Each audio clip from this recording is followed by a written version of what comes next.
네, 안녕하세요. 오늘 이제 임영주 작가의 작업으로 이제 작업을 소개하게 된 이한범이라고 합니다. 그래서 오늘 강의 제목을 사물의 힘을 따라서 픽션의 실제를 픽션화하기라고 이제 정했고요. 그리고 이 제목으로 이제 임영주 작가의 작업을 어떻게 이해를 할지 오늘 좀 여러분들 좀 얘기를 드리려고 합니다. 오늘 임영주 작가의 작품 두 개를 보셨는데요. 하나가 이제 2016년 작품 돌과 여정이고, 그리고 작년 여름에 개인전에서 선보였던 요속공주 두 개를 보셨죠. 이제 임영주 작가는 이제 보셔서 아시겠지만 영화 감독이라거나 영화 작가라기보다는 시각 예술가입니다. 그래서 오늘 보셨던 것처럼 영상 작업을 제작하기도 하지만 조각이나 설치, 또 뭐 회화, 그리고 아티스트북 같은 좀 다양한 매체를 이용해서 작업을 하는데요. 그래서 사실은 임영주 작가의 작업을 이해하기 위해서는 이런 스크린 안에 오디오 비주얼뿐만 아니라 스크린 밖에 다른 이제 작가의 작업의 요소들에 대한 연결이 좀 필요할 것 같습니다. 그래서 저는 오늘 여러분들에게 이제 임영주 작가의 작품에 대한 좀 전반적인 소개를 하고, 그리고 이 임영주 작가의 작품이 저에게 제기했던 몇몇의 토픽들에 대해서 한번 좀 생각을 해보고자 합니다. 간단히 말하면 이런 건데요. 돌이라는 사물이 생성하는 실제라는 게 어떠한 픽션적 힘을 가리키는지, 그리고 그 힘이 일종의 담론 혹은 지식의 한 형태라고 했을 때 그것은 작품을 통해서 어떻게 다시 픽션화가 되는지, 이러한 질문들에 대답을 하는 과정에서 우리는 한국의 근대성 혹은 이제 근대적인 믿음이라는 것과 포스트 모더니즘의 주체의 결합에 대해서 관찰을 할 수 있을 것 같습니다. 말하자면 이제 당대를 구조화하는 힘에 대한 당대적 주체의 서사 전략이라고도 할 수 있을 것 같고요. 제가 말하려고 한 주제가 오늘 그거에 해당할 것 같습니다. 그리고 그 결합이 생산하는 지식이라는 게 어떻게 예술적 실천으로서 기능하는지에 대해서 좀 이해를 해보는 게 결국은 최종의 목표가 아닐까 싶네요. 이 돌과 요정 그리고 요속공주 이 두 작품은 제가 임영주 작가의 작업을 경험했던 이제 처음과 끝이라고 할 수 있는데요. 이제 돌과 요정을 임영주 작가를 알게 된 첫 시작이었고, 그리고 요속공주가 가장 최근에 보게 된 작업이었습니다. 그 사이에 이제 여러 번의 개인전 그리고 단체전, 뭐 비엔날레 같은 이제 행사를 통해서 이 작업 말고도 이제 다른 여타의 작업을 이제 계속 경험을 했고, 이제야 좀 몇 년이 지난 지금에서야 이제 작가의 작업 세계에 대해서 좀 이해를 하게 됐다고 생각을 했어요. 그래서 오늘 좀 합리적인 방식으로 여러분들에게 이 작업에 대해서 얘기를 할 수 있을 거라 생각을 해서 이제 소개를 하게 됐습니다. 이제 이미 보셔서 아시겠지만 임영주 작가의 작업은 이제 주목하는 대상이 되게 독특하죠. 어떻게 보면 좀 되게 미신 같은 것들, 그리고 좀 뭐 당연하다고 생각하는 어떤 것들에 계속 집중을 하는데요. 이제 그러한 대상을 되게 기괴할 정도로 과격하고 거친, 그리고 문법적이지 않은 오디오 비주얼의 배치를 이용해서 다시 보여줍니다. 한마디로 작품을 이해한다는 것이 사실은 좀 어려운 일이죠. 이 작품에 대해서 이해를 한다는 것이. 근데 저는 이 어렵다라는 것이 단지 난해하다라는 것으로 수렴되는 게 아니라 이 작품은 어렵다라는 게 어떤 내적인 필연성을 갖고 있다라고 얘기를 하고 싶습니다. 오늘 그게 왜 어렵게 느껴지는지에 대해서 좀 고민을 해보는 차원이 좀 필요할 것 같다라는 생각을 했고요. 제가 돌과 요정이 이제 작업의 경험의 시작이었고, 요속공주가 가장 최근의 경험이라고 말씀드렸는데, 그리고 그 중간중간에 좀 다른 작업들을 이제 봤다고 말씀드렸었죠. 근데 그 시간 동안에 저는 두 가지 경험이 더 중첩되어 있다라고 좀 먼저 말씀을 드리고 싶습니다. 하나는 임영주 작가의 작업들과 거의 동시간에 발생을 했던 다른 작가들의 작업들, 되게 동세대적인 작가들의 작품들이고, 다른 하나는 그 당대 같은 동시간을 경험했던 저의 주관적인 경험이라고 할 수 있겠습니다. 사실은 어떤 당대적인 특수성이라는 것에 대해서 이제 계속 환기를 하면서 가야 될 것 같은데요. 이 둘, 그러니까 다른 작가들의 작업 그리고 저의 개인적인 경험이라는 거를 이제 임영주의 작품을 이해하는 조건으로 가져오는 것은 한편으로는 작품을 구성하는 좀 사회적이고 역사적인 힘에 대한 인식을 강조하는 것이라고 할 수 있겠고, 또 다른 한편으로는 그 힘의 영역에 기입되어 있는 그 주체의 문제를 부각시키는 것이라고 할 수 있겠습니다. 그래서 어떤 특정한 시공간적 특수성 속에서 작품을 어떻게 담론적으로 이해할 수 있을 것인가, 이제 이런 비평적 접근을 시도하기 위한 조건들이라고 할 수 있을 것 같습니다. 그리고 작가의 작품에 대한 이해를 기반으로 해서 이 작품을 가능하게 한 힘을 추론하는 것, 그 추론을 다시 작가의 작품으로 피드백시켜서 작가의 예술 실천이 당대적으로 어떻게 이해될 수 있을 것인지를 논의하는 것이 오늘의 목표고요. 말하자면 이런 거라고 얘기할 수 있을 것 같아요. 작가의 개별 작품을 미학화시키고 내적으로 서사화시키는 것이 일종의 작가의 내적인 성좌를 그려보는 일이라면은 거기에서 비롯되는 질문은 과연 무엇이 이 별들을 가시적인 것으로 만들었고 별자리의 배치를 만들었는지 질문하는 것이라고 할 수 있겠습니다. 즉 예술 작품이라는 것이 이제 세계를 특수한 경로로 이해를 하고 탐험할 수 있게 해주는 유의미한 텍스트라고, 그리고 가시적인 징후라는 믿음을 회복시키려고 하는 이제 저의 입장이기도 한데요.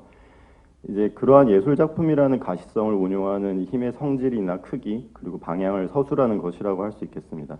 그리고 마지막으로 그 별자리가 비가시적인 힘에 대해서 어떻게 개입을 하는지, 그리고 우리에게 어떠한 풍경을 내주는지, 어떤 형상을 보여주는지, 어떤 방향을 일러주는지, 이제 그런 것들을 전반적으로 살펴보는 것이 오늘의 아주 큰 목표라고 할 수 있겠습니다. 그래서 본격적으로 한번 얘기를 해보도록 할게요. 고 김영삼 전 대통령이 안장될 서울동작국립서울현충원 묘역에서 알 모양의 돌덩이 7개가 발견됐습니다. 김 전 대통령 뇌자리를 정한 풍수지리학자 황영웅 영남대 교수는 봉황 알 같은 모양의 돌들이 묘역에서 발견된 것은 풍수지리학상 길조라고 말한 것으로 전해졌습니다. 좀 눈이 밝으신 관객이라면 아시겠지만 이제 마지막에 보셨던 돌과요정의 마지막 부분에 삽입되어 있던 푸티지와 관련된 영상이죠. 그러니까 뭐 김영삼 대통령 묘에서 이제 봉황 알 같은 돌들이 발견됐다라는 이제 그런 뉴스 기사인데, 그러니까 저도 이 임영주의 작품을 보고 저 장면이 뭘까 이제 궁금해서 찾아봤었어요. 그래서 이 뉴스를 발견했는데 사실은 되게 좀 뜨악하다는 생각을 했어요. 뉴스에서 어떻게 이런 내용을 되게 보도를 할 수 있지라고 생각이 들었는데, 왜냐하면 뉴스라는 건 기본적으로 아주 합리적이고 이성적이고 또 윤리적이고 사실에 근거한 어떤 정보들을 내보내는 체계라고 이제 기본적으로 우리에게 합의가 되어 있는데, 풍수지리학자의 말을 이제 어떤 사실적인 어떤 것으로, 그러니까 지식적인 것으로 전달을 하고 있다라는 거죠. 이 뉴스가 기괴한 이유는 사실은 이제 뉴스라는 형식과 풍수지리학이라는 영역이 서로 다른 지식 체계에 기반을 하고 있기 때문입니다. 그럼에도 불구하고 풍수지리에 대한 믿음은 뉴스라는 미디어의 형식을 통해서 이제 유포가 되고 있죠. 이 뉴스를 통해서 우리가 목격하는 것은 이제 서로 다른 지식 체계가 한데 섞여 들어가서 실제를 구성하고 그 효과를 가지고 있다라는 것입니다. 기본적으로 저의 질문, 그리고 임영주 작가가 가지고 있을 질문은 바로 이런 것인 것 같아요. 왜 이런 현상이 가능한가? 그리고 왜 이런 것들을 우리가 보게 되고 이런 것들을 믿게 되는가? 이 뉴스는 사실은 임영주 작가가 주목하는 문제를 아주 짧고 강렬하게 그리고 명백하게 표상한다고 할 수 있을 것 같습니다. 네, 이 작업은 2015년도, 그러니까 임영주 작가의 좀 초기 작업에 해당하는데요. 제목 보셔서 아시겠지만 이제 분명 뭔가 있는데 말이지라는 또 아주 회의주의적인 그런 작업이죠. 이제 이 한국 TV 드라마의 장면들을 확대를 하고 이제 편집을 한 영상인데요. 이제 보시면 아시겠지만 러닝타임 내내 이제 하단에 분명 뭔가 있는데 말이지라는 자막이 계속 떠 있어요. 작가의 말에 따르면 한국 드라마에서 이 분명 뭔가 있는데 말이지라는 대사가 굉장히 많이 나오고 또 서사적으로도 굉장히 중요한 역할을 하고 있다고 합니다. 그러니까 작가는 이제 본인 스스로 그 한국 드라마에 대한 오타쿠, 광팬이라고 하시는데, 결국은 이 드라마 안에서 인물이 이제 관찰한 어떤 사실이 그 드라마 안의 인물이 계속해서 의심을 함으로써 서사가, 그 한국적인 드라마의 서사가 굉장히 기괴한 방식으로 전개될 개연성을 가지고 있는 것이죠.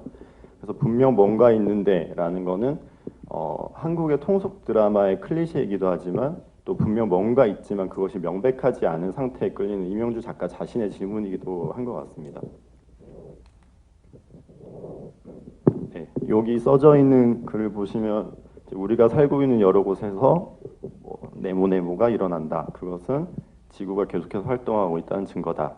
그 활동과 땡땡은 어떻게 일어나며 이때 일어나는 여러 가지 현상에 대해서 알아보자. 이 초등학교 과학 교과서에나 나올 법한 문장에서 이제 목적어를 빼니까 이 문장은 금세 조금 전에 보셨던 분명 뭔가 있는데 말이지와 같은 수준의 비과학적 추론을 가능하게 하는 문장으로 바뀝니다. 그러니까 여기에 들어갈 무언가 땡땡을 찾는 것, 그것이 바로 임영주 작가가 작업을 추동하는 동기라고 이해할 수 있을 것 같습니다. 이제 이 그림은 임영주 작가가 2016년에 제작한 일종의 아티스트북이자 리서치 결과물인 돌과요정 1 괴성역 도입부, 그러니까 가장 맨 처음에 있는 장에 들어있는 이미지인데요. 이 책에는 이제 저희가 오늘 보았던 돌과요정의 이미지와 이야기를 포함해서 이제 한국 사회 전반에서 관찰할 수 있는 돌과 관련된 비합리적이고 일상적인 신앙들에 대한 리서치 자료가 수록되어 있습니다. 그리고 이제 뭐 돌 외에도 바람에 관한 챕터가 하나 추가되어 있기도 하고요. 이 책을 혹시 보신 분이 계실까요?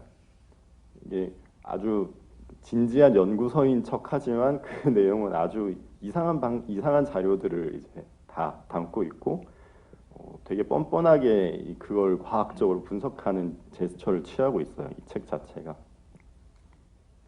그래서 그 이제 도입부의 내용들을 조금만 더 살펴보면은 이 책에 대한 작가의 소개를 한번 살펴볼게요. 일상생활을 하는 도중에 행동이나 사고를 멈추고 어떤 물체를 바라본 적이 있는가, 그리고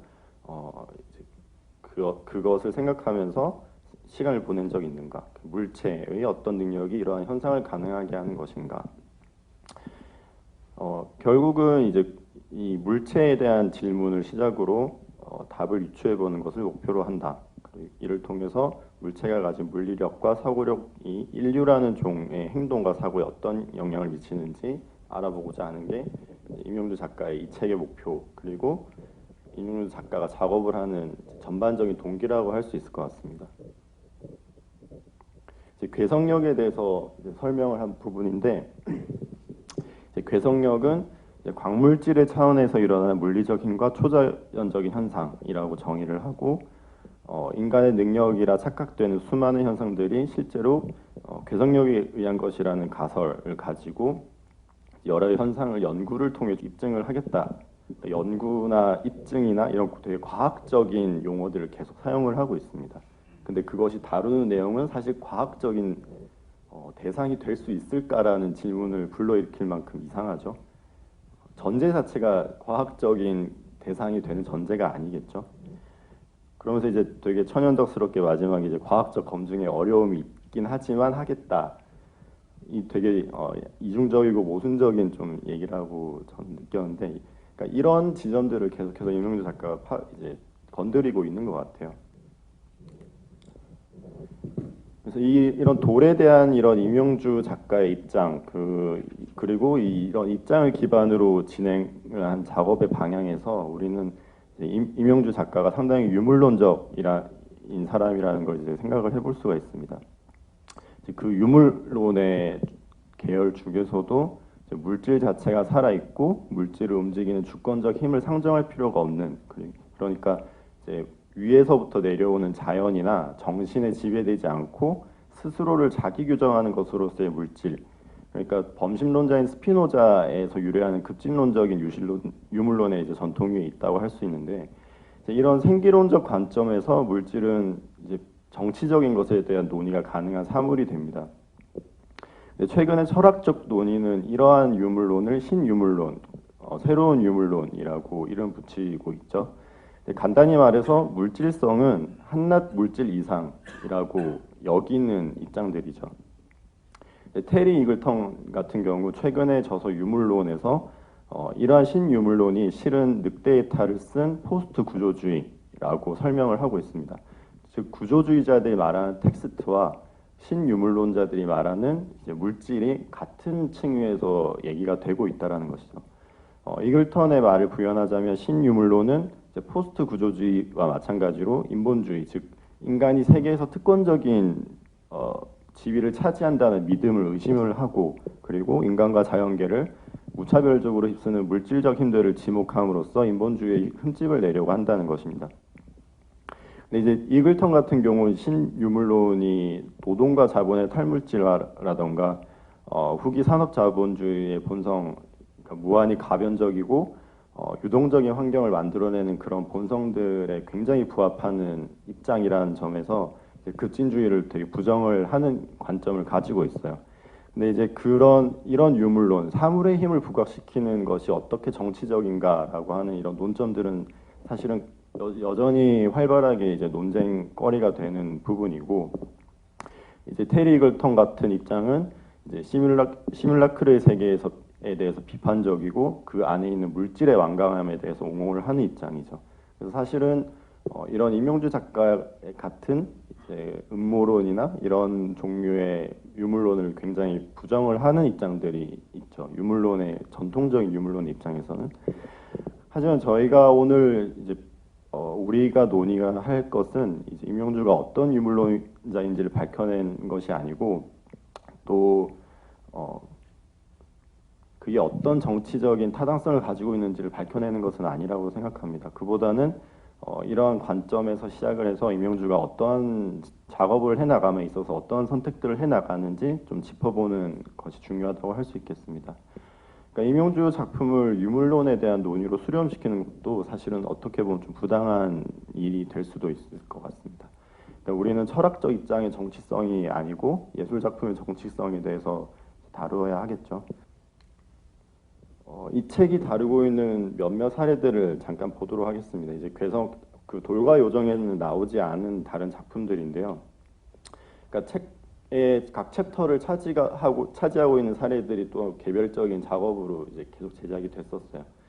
이제 지금 보시는 술술술 아파트는 이제 대구에 있는 미래빌 4차 아파트라는 곳이 있는데, 이제 그곳을 취재한 작업이에요. 그래서 풍수지리학상 이제 굉장히 음기가 강한 지역이고, 그래서 이제 풍수지리학자가 여기는 음기가 강해서 사람이 살지 못하니까 남근석을 세워라. 이래서 남근석을 세웠더니 그 조화가 맞아서 임신이 잘 되는 곳으로 이제 유명해진 거죠. 그래서 실제로 이 작품 초기에 보면은 임용주 작가가 그 부동산 업자랑 통화하는 장면이 나오는데, 실제로 그런 식으로 그 문의를 하는 사람들이 많이 있다고 하더라고요. 그러니까 사실은 그러한 어떤 지식 체계에 대한 믿음이 굉장히 현실적으로 작동을 하고 있는 사례라고 할 수 있겠죠. 이제 또 다른 한 챕터에는 이제 촛대바위에 대한 조사가 있습니다. 그 애국가 첫 소절, 그 이제 공중파 TV에서 나온 애국가 첫 소절의 배경 화면으로 사용되는 이제 동해의 랜드마크이죠. 이제 그 임영주 작가는 특히 이제 해가 이제 바위 머리에 꽂히는 해꽂이라는 그런 이미지에 이제 천착을 하게 되는데, 작가는 이제 이것을 애국가라는 국가적 제의의 노래와 사람들이 생산해내는 그 이미지의 구도적 특성 사이의 연관성에 대해서 탐구를 합니다. 말하자면 그 애국가라는 노래와 이에 따른 통속적 이미지의 재생산이 비로소 이 바위라는 것을 가시화시켰다고 얘기를 하는 것이죠.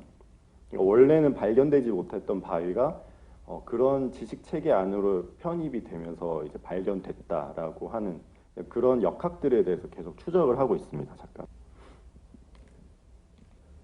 네, 그 돌과 요정 아까 그 책, 그리고 이제 첫 영상 작업, 그 이제 돌과 요정 영상 작업 이후로 두 번의 개인전을 진행을 했어요. 그래서 이 전시 전경을 한번 보여드리고 싶었던 거는 이제 임용주 작가가 이런 종류의 매체를 다루고 이런 작업들을 하고 있다라는 걸 좀 보여드리고 싶었는데, 이게 이제 2016년에 있었던 오늘은 편서풍이 불고 개이겠다. 이거는 이제 그 기상 예보의 멘트를 딴 거거든요. 그러니까 기상 예보는 아주 과학적이고 합리적인 방식으로 이제 기상을 예측을 하고 보도를 하는데, 사실은 이 문장만 떼어놓고 보니까 사실은 그 개연성이 전혀 없는 거예요. 편서풍이 부는데 왜 개이는지, 그 안에 담겨 있는 이상한 논리 구조의 그런 것들을 이제 감각을 하면서 이걸 전시 제목으로 썼고, 두 번째 이제 최근에 했던 개인전, 2017년에 했던 개인전이죠. 오메가가 시작되고 있네. 오메가라는 거는 아까 보여드렸던 촛대바위에 이제 해가 뜨는 모습을 이제 그 사진을 촬영하는 사람들은 그걸 오메가 형상이라고 많이 한대요. 그래서 그 이미지를 촬영하는 사람들이 이제 은어같이 이제 해가 뜨는 장면을 오메가가 시작되고 있다 이런 식으로 표현을 한다고 하더라고요. 그래서 이제 편서풍 전시가 좀 영상 작업이 중심이 됐다면은 오메가 전시는 좀 영상 없이 회화랑 조각 이런 물질적인 작품들로 구성이 돼 있습니다. 네, 그래서 주로 아까 이제 오메가 전시에 걸려 있던 그림인데요. 이제 주로 촛대바위의 풍경을 그리는데, 이 그림은 사실은 이제 또 풍경을 보고 그린 게 아니라 그 풍경을 가능하게 한 그 이미지를 재현을 한 것이라고 할 수 있습니다. 그래서 이 자체로 키치적인 이미지의 구도를 그대로 재생산을 하고 있다는 점에서 이 그림들이 되게 흥미로운데, 이제 그렇게 노골적으로 이제 드러나게 된 이미지는 이제 성기의 모양이죠. 그래서 작가는 이제 촛대바위를 찍은 이미지 자체가 전형적으로 그것이 보여주는 시각적 양식과 소비의 패턴이 야동의 그것과 닮아 있다라고 얘기를 하고, 그 작품 제목인 애동 자체도 야동과의 그 언어적인 유사성을 가지고 이제 지었다고 합니다. 네, 이런 둥근 그림을 그리기도 했고요. 네, 그래서 저희는 지금까지 이제 임영주가 사물에 대해서 가지고 있는 관점 그리고 그에 따라서 이제 임영주가 오랜 시간 동안 추적한 사물들의 이미지를 좀 살펴봤는데요. 이제 저희는 여기서 오늘 강연의 제목이기도 한 그 픽션적인 것의 실제에 대한 의미를 한번 곱씹어 볼 수 있을 것 같습니다.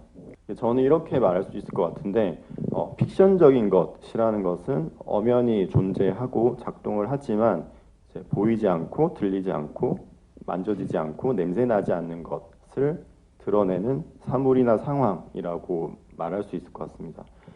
이제 그렇다면 우리는 여기서 개념적으로 사실은 픽션적이라는 게 이제 실제하지 않는 어떤 허구적인 게 아니라 아주 구체적인 힘이라는 것을 얘기를 해볼 수 있을 것 같아요. 그러니까 픽션적이라는 것은 우리랑 관계가 없는 허구적인 게 아니라 우리의 실제를 구성하는 아주 구체적인 힘이라고 이해를 할 수 있습니다. 그리고 임영주 작가의 작업들 그리고 그가 보여주는 이미지들을 살펴보면 정말 그런 것 같다라는 좀 믿음을 가지게 될 수도 있겠죠. 그리고 제가 이런 주제와 개념에 대해서 구체적인 관심을 가지게 된 것은 이제 임영주 작가의 작업뿐만 아니라 아까 말씀드렸던 것처럼 당대의 담론 안에서 이 작품이 이러한 종류의 관심과 감각들이 되게 많이 보인다라는 것이죠. 이제 큰 범주 안에서 이 당대 한국의 미시적인 실제를 구성하고 있는 픽션적인 것에 대한 감각은 이제 동세대 시각예술 작가들의 작품에 그것이 펼쳐진 풍경 안에 명백히 기입되어 있다라고 저는 생각을 하고 있습니다. 그리고 그것들을 자주 보게 되고요. 어쨌든 이제 되게 다양한 작가들이 이런 픽션적인 것에 대해서 관심을 가지고 있는데, 물론 여기서 중요한 거는 실제를 구성한다라는 픽션이 사실은 어떤 하나의 단일한 힘이 아니라는 것이죠. 굉장히 많은 픽션적인 힘들이 실제를 구성하는 데 개입이 되어 있고 그것들을 하나하나 나열하는 것은 사실 불가능할 거예요. 근데 이 작품들을 통해서 보여주는 이 작가들이 감지하는 어떤 픽션적인 것의 결이라는 것을 잘 따져보는 것은 사실 중요할 것 같습니다. 그래서 임영주 작가의 관심이 그러했던 것처럼 저희는 이 많은 작업들 중에서도 기묘한 통속적 믿음, 그러니까 한국 사회에서 작동하는 되게 기묘한 통속적인 믿음을 실제화하는 픽션적인 것에 집중한 그런 사례들을 조금 살펴볼 수 있을 것 같아요. 그 작품을 몇 개 보여드릴게요.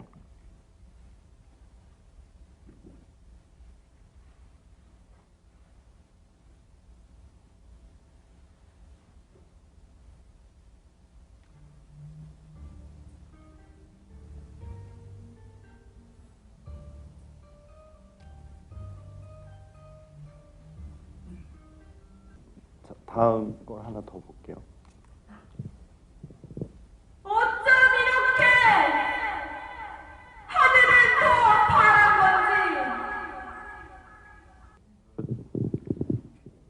이태훈 작가의 저기 국민 매니페스토란 작업이고 뭐 보셔서 아시겠죠? 엄청 단순하죠. 이게 이제 월별로 달력 사진, 그러니까 아주 이명주 작가가 그 솥대바위를 주목했던 것처럼 달력 사진이라는 게 사실 아주 통속적인 이미지를 보여주죠. 그 풍경이라던가 뭐 이제 어떤 장소라던가 인물이라던가 아주 통속적인 방식으로 이미지를 이제 보여주는데 이제 그런 월별로 이제 돼 있는 달력 사진을 이제 배경으로 깔고 그 아주 통속적인 케이팝의 가사를 이제 읊조리는데 이제 노래를 부르는 게 아니라 약간 웅변하는 형식으로 이제 이거를 하죠. 제가 이 작품을 2014년이었나 그때 네마프에서 영화관에서 1시간 20분을 봤는데 처음에는 재밌었는데 진짜 엄청 괴롭긴 하더라고요.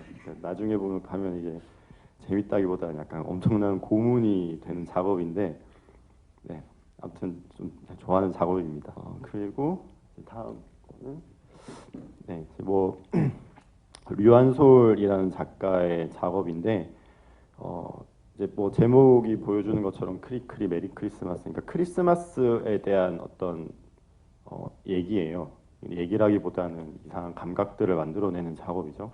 그러니까 크리스마스라고 하는 원래는 종교적인 기일이었던 게 이제 한국 사회에서 얼마나 세속적인 이제 욕망을 가진 기념일이 됐는가라는 그런 생각으로 그 크리스마스를 되게 사적으로 이제 약간 뭐라 해야 될까 제의를 지내는 듯한 그런 시퀀스를 가지고 만들었어요. 근데 이게 보시면 아시겠지만 약간 피가 있고 뭐 달리죠. 그러니까 B급 고어물의 형식으로 30분 정도의 이제 러닝 타임을 꽉 채워요. 그래서 자기 신체를 계속 파괴를 하면서 내장을 꺼내고 그것들을 이런 다이소에서 산 듯한 조야한 장식품들하고 계속 섞고 막 뭐 갈고 그렇게 해요. 근데 처음에는 되게 징그러운데 보다 보면은 이게 막 이렇게 너무 정교하지 않은 장기의 그 소품이라던가 이 장식품들이 너무 조야한 거죠. 그래서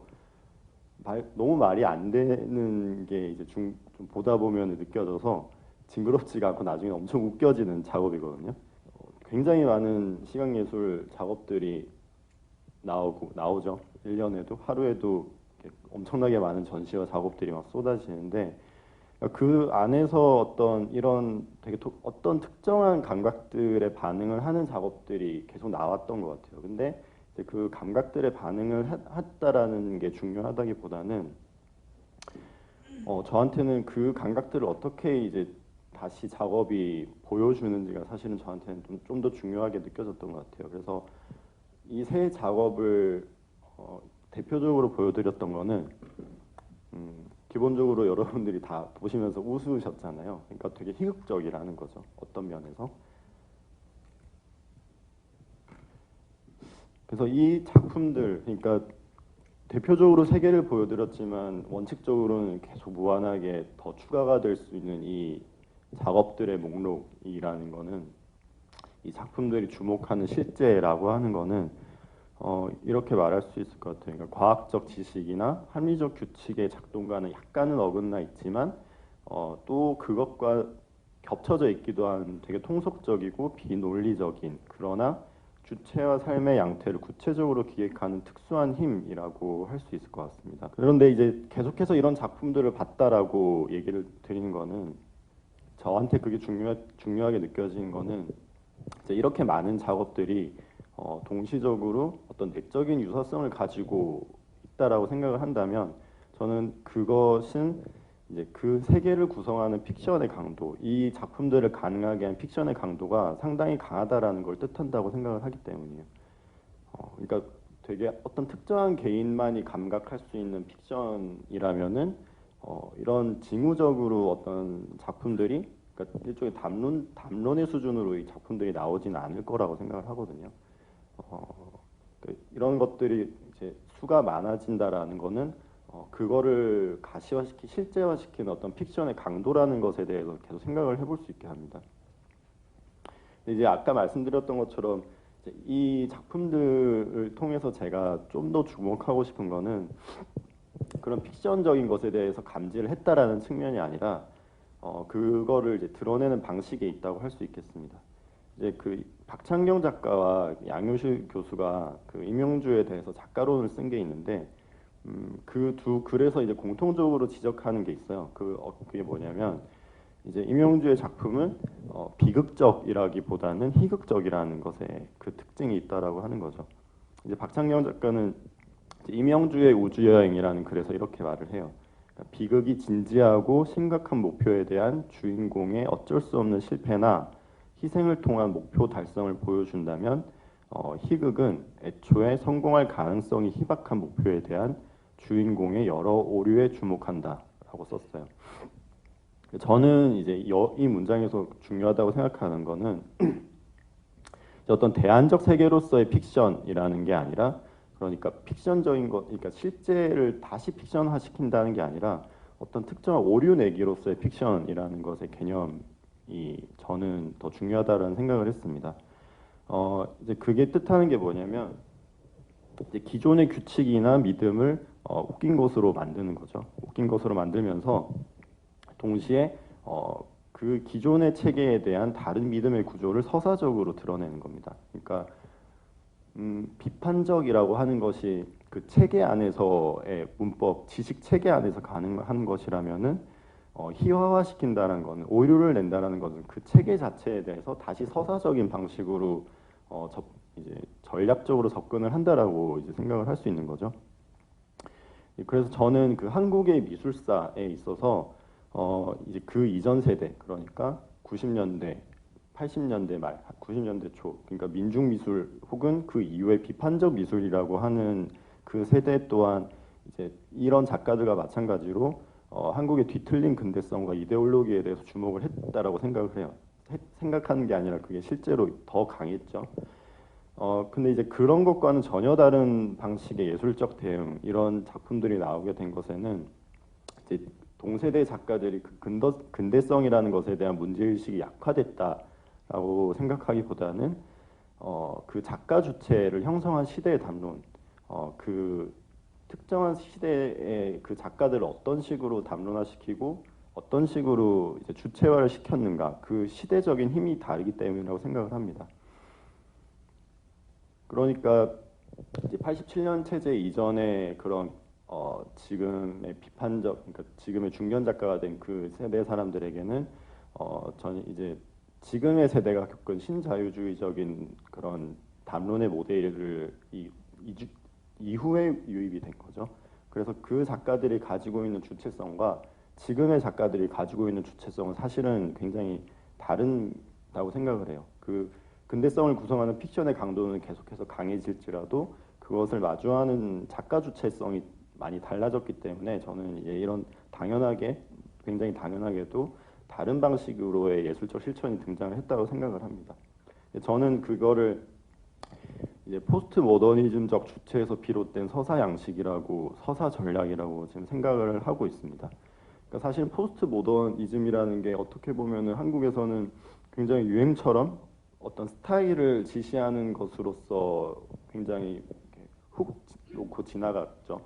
그리고 지금 포스트 모더니즘이라는 용어를 쓰면은 왜 아직도 그런 얘기를 하느냐, 너무 오래된 거 아니냐, 그런 되게 촌스러운 취급을 받는데, 사실은 이제 포스트 모더니즘이라고 하는 거는 어떤 그런 양식적인 문제가 아니라 그 특정한 시대나 주체를 어떤 식으로 사고하게 만들고 행동하게 만드는지에 대한 되게 담론적인 차원에서 중요하다고 생각을 하는데, 사실은 저희가 지금 살고 있는 당대라는 거는 여전히 굉장히 포스트 모더니즘적인 힘들에 의해서 구조화가 돼 있다고 생각을 합니다. 그래서 사실은 이런 당대의 작가 주체를 이해하기 위해서는 여전히 포스트 모더니즘이라는 게 어떤 그런 담론적 힘을 가지고 있는지, 픽션적인 어떤 픽션인지에 대해서 좀 더 꼼꼼하게 질문을 할 필요가 있을 것 같고, 그렇기 때문에 제가 다시 한번 포스트 모더니즘이라는 좀 그런 텍스트를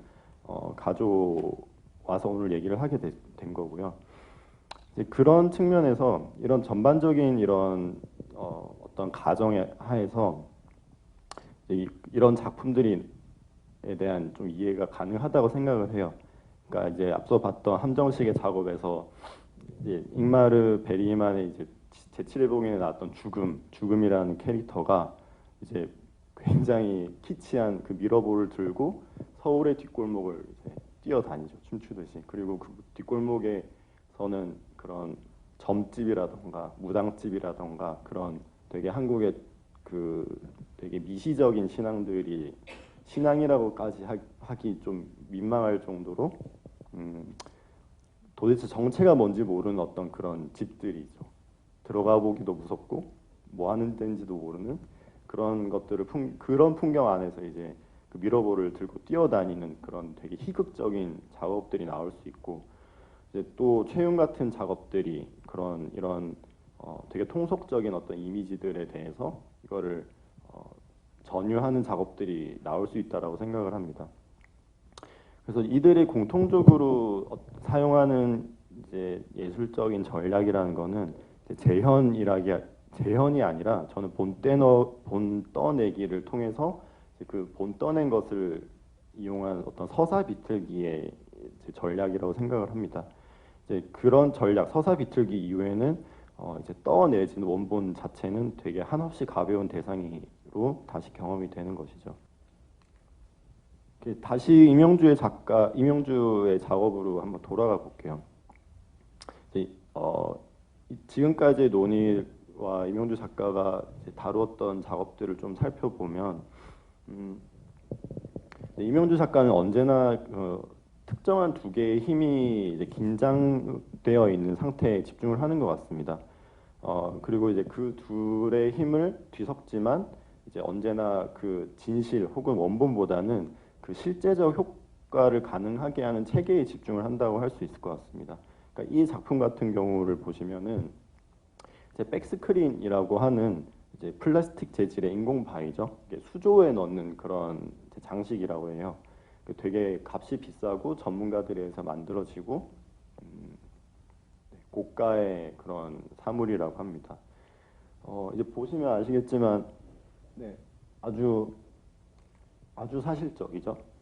이 아주 사실적인 사물임에도 불구하고 이제 밑에 붙은 제목이자 캡션 그리고 이 작품에 대한 어떤 텍스트적 개입이라고 할 수 있는 이 문장을 보면은 그렇게 보인다는 거죠. 사실이 아니라 그렇게 보인다. 되게 모호하고 뭐라 해야 될까요? 너가 믿고 싶은 대로 믿으면 된다. 믿을 수 있다. 이런 되게 모호한 문장이죠. 그렇게 보인다라는 것 자체가 이제 어떻게 보면은 이제 그렇게 보이지 않을 수 있음에 대한 폭로이기도 하고 그렇게 믿게 만드는 어떤 다른 체계에 대한 암시이기도 한 것 같습니다. 이제 이에 따라서 이제 눈에 보이는 대상은 사실적이지만 그 믿음을 관철시켜야, 그러니까 그 믿음에 대해서 합의를 해야 될 필요성이 있는 일종의 언어 게임의 상태로 들어가게 되는 것이죠. 네.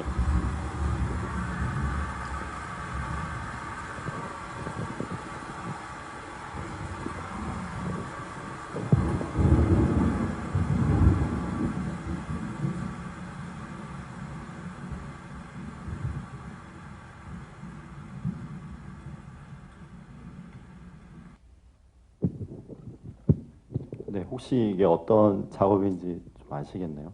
저도 뭐 처음 봤을 때는 이게 뭔가 싶었죠. 뭔가 싶었는데 이제 최근작인 무드 이 작업은 이제 임영주 작가의 작업에서 이전까지 봤던 것처럼 어떤 특정한 사물이나 뭔가 그런 특정한 현상, 그러니까 특정한 어떤 다른 대상을 지시를 하는 게 아니라 그 믿음이 가능한 어떤 현상들에 대해서 훨씬 더 뭐라 해야 될까요? 그러니까 리얼리티 효과에 대해서 더 집중한 작업이라고 할 수 있습니다. 그러니까 믿게 만드는 혹은 그러하게끔 만드는 어떤 효과를 이제 오디오 비주얼이라는 걸 통해서 이제 다루는 것이었죠. 그래서 그 영상에 보이는 텍스트와는 무관하게 개인적인 그런 심리 검사의 질문지와 답변지의 그 서사와는 무관하게 이 재난 문자의 사이렌 소리와 빗소리와 그런 되게 우울한 이 풍경의 이미지들을 통해서 압도되는 거죠. 그 심리 자체로 불안의 정서가 실제로 이제 개인에게 압도되는 것이죠. 사실은 이런 제목이 암시하는 것도 그렇지만 뭐 지금 우리가 살고 있는 이 사회라는 게 이제 경험 경제라는 것으로 규정지어지기도 하는데 사실 분위기만 있다면은 사실 우리는 그거를 진실된 것으로 혹은 사실로 무언가를 행동을 바꾸게 되고 생각을 바꾸게 되고 어떤 기억을 바꾸게 되는 어떤 그런 산업사회에 살고 있죠. 그래서 사실은 이 무드라는 것이 얼마나 강력한 실제적인 힘을 발휘하는지 그 효과를 가지고 있는지에 대해서 얘기를 한 작업이고요. 결국은 이 영상 작업 자체가 그런 것처럼 미디어의 기술 효과가 이제 결국은 그런 믿음에 깊게 관여한다고 할 수 있을 것 같습니다. 그럼 여기서 저희는 이제 임영주 작가가 이야기를 구성하는 방식에 대해서 다시 한번 좀 집중할 필요가 있을 것 같은데요. 말하자면 희극을 유발한 그런 그 서사 방식에 대해서 말입니다. 이제 임영주가 만들어내는 그 이야기라는 거는 이제 어느 하나의 지식 체계, 그러니까 계속해서 봤던 것처럼 두 가지의 다른 지식 체계를 하나에 공존시키는 거죠. 그래서 어느 하나의 지식 체계에 대한 지지나 비판에 치우치지 않고 그 체계의 요소들을 한 군데 뒤섞는다는 것에 이제 특징이 있을 것 같습니다. 이제 여기에는 이야기의 요소들 간의 위계가 없고 그러니까 데이터베이스적인 규칙이 그 구조의 그 이야기의 구조로 자리를 잡고 있는데요. 그러니까 말하자면 세계에 대한 재서술의 방식으로서 맥락과 위치에서 요소들을 떼어내고 다시 어딘가에 놓음으로써 그 현실에 대한 다른 허구적인 실제를 구상하는 것입니다.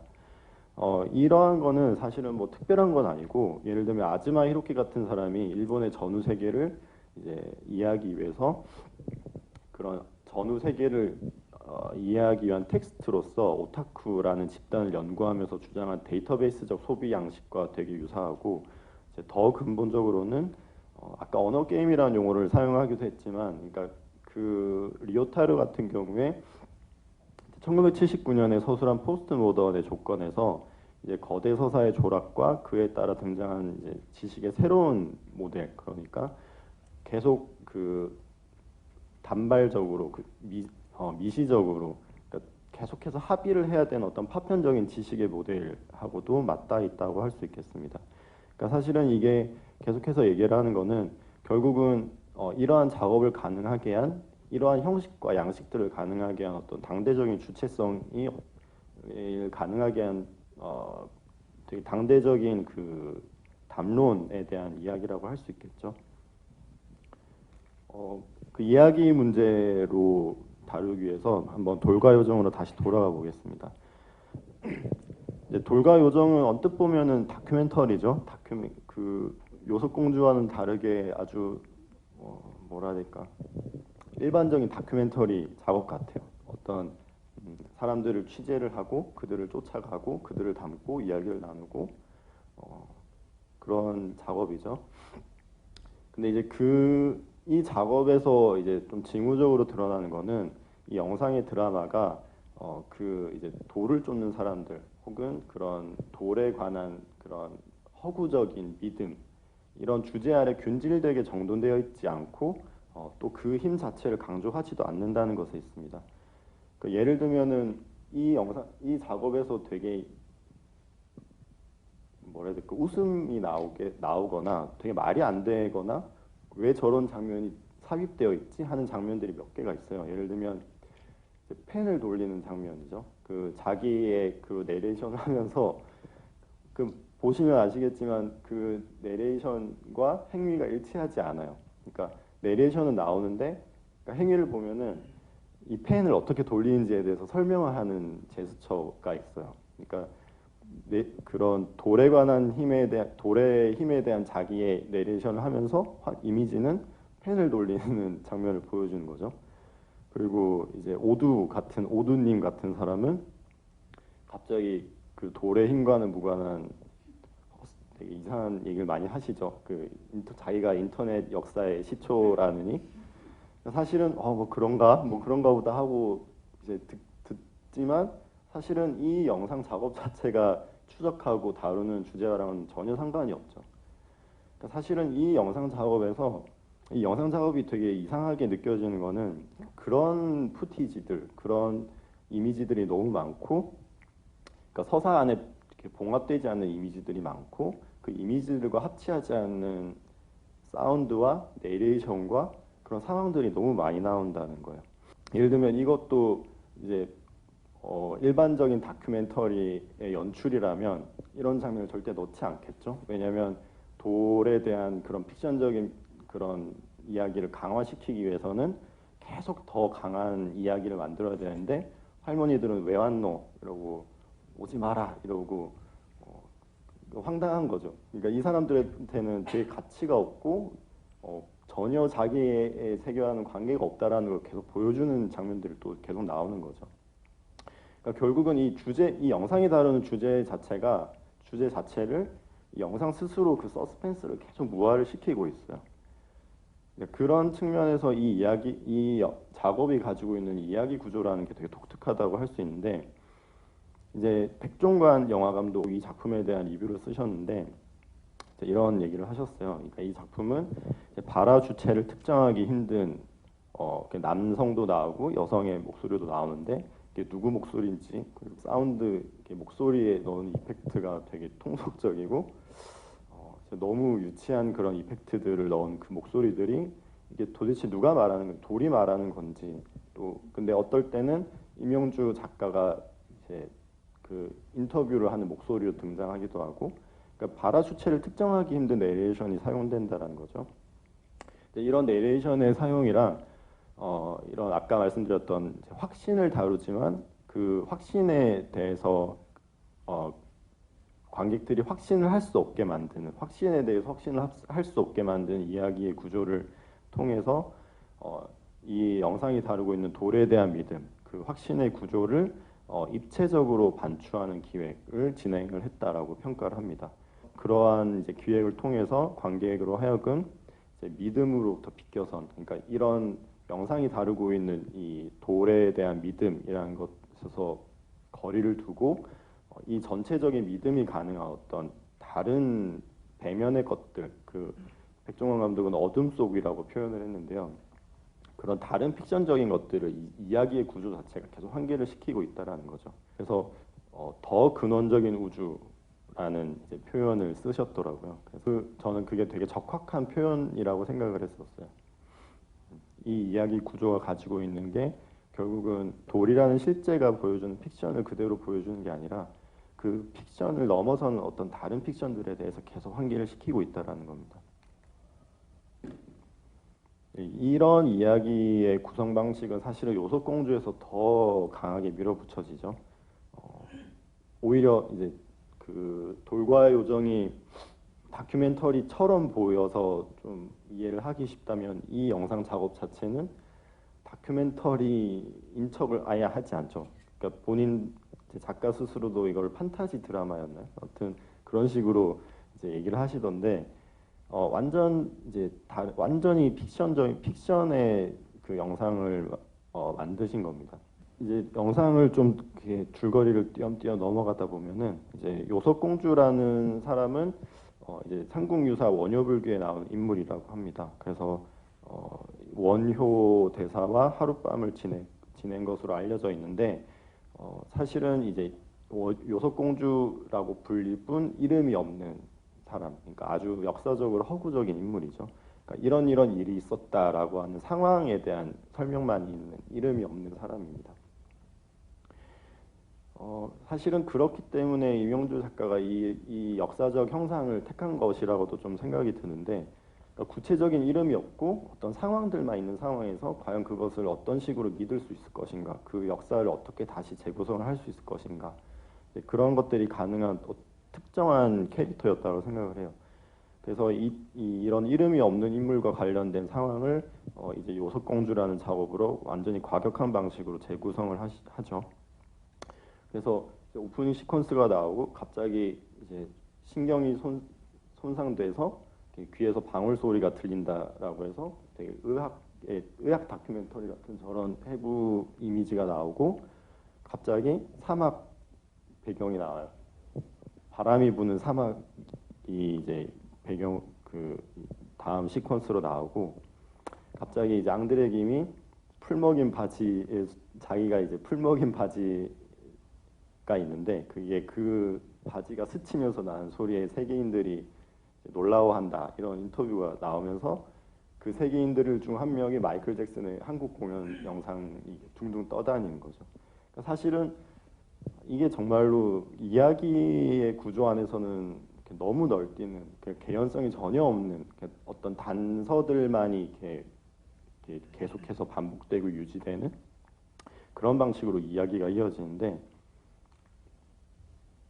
이제 그걸 계속 보다 보면은 이제 갑자기 합정역에 나오죠. 합정역에서 이제 임영주 작가가 도를 아십니까 하는 여인으로 나오고 이제 여주인공이 그 도를 아십니까 여자에게 혹해서 손을 잡고 따라가죠. 그 따라간 다음에 이 양쪽 채널에서 즉석밥을 2분 동안 돌려요. 근데 이제 가운데 화면에서는 그 2분 동안 임영주 작가를 따라간 여자가 갑자기 요속공주가 돼요. 그래서 지금은 저렇게 평상복을 입고 있지만 이제 2분 즉석밥이 다 돌아가는 2분이 지난 뒤에는 이제 요속공주가 입고 있는 저고리를 입고 나오죠. 그러니까 말도 안 되는 거죠. 이 전자레인지가 데워진 2분과 요속공주가 되는 것 사이에는 전혀 관계가 없고 그리고 그 다음에 갑자기 홍콩 할매 얘기가 나오고 그리고 또 500원 두루미와 학에 대한 얘기를 하면서 500원짜리에 관한 인터넷 썰 같은 이야기가 또 나오죠. 네, 그리고 나서 이제 원효가 나오는데 그 원효와 요석공주가 갑자기 천이통 수련을 하다가 만나고 하룻밤을 또 보내고 아무튼 되게 이상한 방식으로 이 스토리가 막 계속 이상한 방식으로 널뛰는 거죠. 그 사이사이에는 우리가 흔히 지금 당대적으로 되게 쉽게 접할 수 있는 그런 썰들, 짤들 그런 우리가 전혀 원본의 이미지와 이야기를 확인할 수 없는 그런 되게 가벼운 어떤 그런 시뮬라크들이 계속해서 등장을 하고 그것들이 이야기에 덕지덕지 붙어 있을 뿐만 아니라 그 메인의 줄거리들을 이어주는 어떤 장치로서 계속 그 이미지들이 등장을 하죠. 그래서 사실 서사를 따라가는 것 자체가 이 작업에서는 거의 무의미한 거죠. 그냥 흘러가는 대로 그렇게 이렇게 말하는구나 하는 식으로 그냥 보고 있을 수밖에 없는 작업이죠. 예를 들면은 그 홍콩 할매 얘기를 하면서 갑자기 비행기 활주로 장면이 나오고 뭔가 음악 얘기를 하면서 전혀 그 비행기 활주로와 비행기의 이미지와는 관계가 없는 이제 그 되게 슬퍼하는 듯한 그 내레이션이 나오는 건데 결국은 계속해서 그런 텍스트와 사운드, 그 이미지 그리고 이야기 간의 연관성 이런 걸 계속해서 흐트려 놓는 거죠. 그러니까 그런 이야기 구조가 굉장히 강조된 게 이 요속공주라는 작업인데 그 와중에 이 전체적인 이야기 구조 와중에 저는 좀 흥미롭게 보였던 것 중 하나는 이제 임영주 작가가 이제 작품 곳곳에 심어놓은 이런 문이라는 미디어의 활용이에요.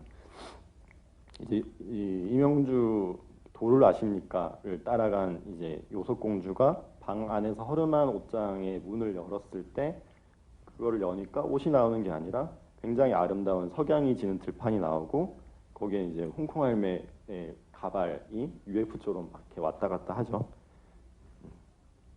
이런 말도 안 되는 상황들이 가능하게 한 어떤 경계 혹은 미디어로서의 문이라는 도상들이 이제 이 작업 안에서 몇 번씩 등장하는데 그리고 이 저 세계에서 돌아와서 다시 요속공주의 현실로 돌아왔을 때 이 요속공주는 햇반 그 즉석밥 데운 거를 올려놓고 제사를 지내고 이 문을 통해서 본 요속공주가 갑자기 제사를 지냈더니 계곡에 가 있고 이런 그러니까 문을 통해서 계속해서 어떤 완전히 다른 어떤 픽션의 영역으로 계속 들어가게 되는 거죠. 근데 이제 제가 생각했을 때 이 문이 임영주가 사용하는 이 문이라는 미디어의 특징은 실제와 실제를 널뛰면서 허구를 생산하는 장치라는 겁니다. 그러니까 보통 문이라는 미디어가 전통적인 미디어 이론에서 이제 상징계와 실제계를 나누는 것으로서, 그러니까 문이 있기 때문에 이제 실제계에서 구분되는 상징계라는 것을 인간이 상상할 수 있었다라고 하는 그런 이제 이론들이 있는데, 근데 그런 것과는 약간은 차이가 있다라고 생각을 했어요. 그러니까 플라톤의 이데아라거나, 그러니까 그런 수직적인 구조로 만들어진 그런 어떤 세계에 대한 위계라던가 그런 구분으로 이제 문이라는 미디엄이 사용된 게 아니라 단지 어떤 허구적인 것들 혹은 실제적인 것들의 네트워크를 위한 교점으로 문이 사용됐다라고 저는 이 작업에서는 그렇게 읽혔거든요. 그러니까 말하자면은 문이라는 거는 이제 네트워크를 계속해서 반복적으로 생산해내기 위한 그런 픽션 세계의 어떤 장치라고 읽히는 것이죠. 그러니까 사실은 이 양쪽 저 홍콩 알매 가발이 이렇게 돌아다니는 세계와 요석공주가 있는 세계 둘 모두 어떤 실제와 허구라는 위계로 구분될 수 없는 세계가 병치되어 있다는 겁니다. 그리고 이제 결국에는 그 세계는 이제 우리가 이제 허구적이라고 여기죠. 원효 대사와 요석공주의 스토리는 허구적이라고 여기고 있었는데 갑자기 이제 실제 세계와 함께 이렇게 중첩을 시켜버리죠. 그래서 일상적인 등산객들이 이제 좀 뭐처럼 미친 놈이 있나 하면서 이제 원효 대사를 보고 이제 아니면 무관심하게 운동을 하시고 그러고 있죠. 결국은 이명주 작가가 이제 이런 이야기의 구조를 진행을 하면서 이제 만들어내는 거는 완전히 그런 경계가 사라진 허구적인 것과 실제라는 것의 구분이 사라진 어떤 완전히 다른 픽션의 세계를 만들어낸다는 것이 있는 것 같습니다. 그리고 이제 돌과요정에서도 보셔서 아시겠지만 늘 마지막에는 이런 굉장히 비약이 심한 어떤 그런 음모론 같은 이제 푸티지를 넣죠. 이제 돌과요정에서는 이제 미국이 한국과의 교류를 위해서 이제 달에서 가져왔다는 돌을 이렇게 주고받고 그게 국가적인 어떤 돌이라는 게 국가적인 관계를 위한 어떤 사물로 쓰였다는 걸 암시를 하고 이 이제 요석공주의 작에서는 갑자기 이제 원효대교를 이제 준공을 했던 그 이제 필름 푸티지를 이제 가져오죠. 그래서 박정희 대통령과 그리고 이제 뭐 동자승들 이렇게 전혀 연관이 없는 혹은 연관이 있는 것 같긴 한데 전혀 그 맥락을 알 수 없는 그런 방식으로 이제 이렇게 널뛰게 되는 거죠. 근데 이제 처음에 봤던 저희가 이명주 작가의 작업 중에 처음에 봤던 분명 뭔가 있는 것 같은데 그러니까 그런 질문들을 계속 이런 이야기의 구조 안에서 의심을 가지도록 만드는 것 같습니다. 근데 이제 이것들이 그런 음모론적으로 읽힌다라는 거, 그러니까 이런 의심을 가능하게 한다라는 거는 이렇게 말도 안 돼라는 게 아니라 그런 것 같은데 뭔가 있는 것 같은데라고 하는 거는 결국은 전혀 관계없는 기호들이 이제 그런 맥락에서 의미가 되기 위해서는 결국은 그 기호들을 안정시키는 어떤 서사적인 맥락들이 분명히 필요하고 그런 질문들을 가능하게 하기 위해서 이제 이런 이야기의 구조를 만든다라고 저는 생각을 하게 됐습니다. 그리고 이제 마지막으로 이제 서울이라는 도시의 풍경과 이제 요석공주와 원효대사가 이제 서로 안고 있는 그런 이미지가 중첩이 되면서 이제 끝나죠. 그러니까 사실은 마지막이 되게 가장 단순하고 상징적인 그거죠. 이 도시를 구성한 어떤 힘에 대한 사실은 이것들이 다 이 공간 안에서의 어떤 사건들 혹은 픽션들이었다 혹은 실제였다라는 것을 이제 말하는 것 같습니다. 그리고 이명주 작가의 작업에서 문만큼 계속 많이 등장하는 게 그런 동그라미 구멍들, 동그란 도상들, 그러니까 그거를 통해서 보는 어떤 그런 이미지들이 많이 나오죠. 그래서 이 우주 자체에 구멍이 뚫려 있고 계속해서 움직이는 이런 것들이 결국은 이명주 작가가 그 자기 자신의 서사를 만들어내는 어떤 방법론에 대한 그런 암시라는 생각을 합니다. 이런 단단하고 합의되지 않는 어떤 방식으로서 이야기의 구조를 만드는 그런 픽션이 가능하게 하는 어떤 이야기 구조의 도상으로서 이런 미디엄들이 계속 사용되는 것 같고요. 그래서 좀 이제 결론을 좀 내 보면은 결국 이제 오늘의 이제 임영주 작가의 작업에 대한 저의 얘기에서 핵심적인 문제의식은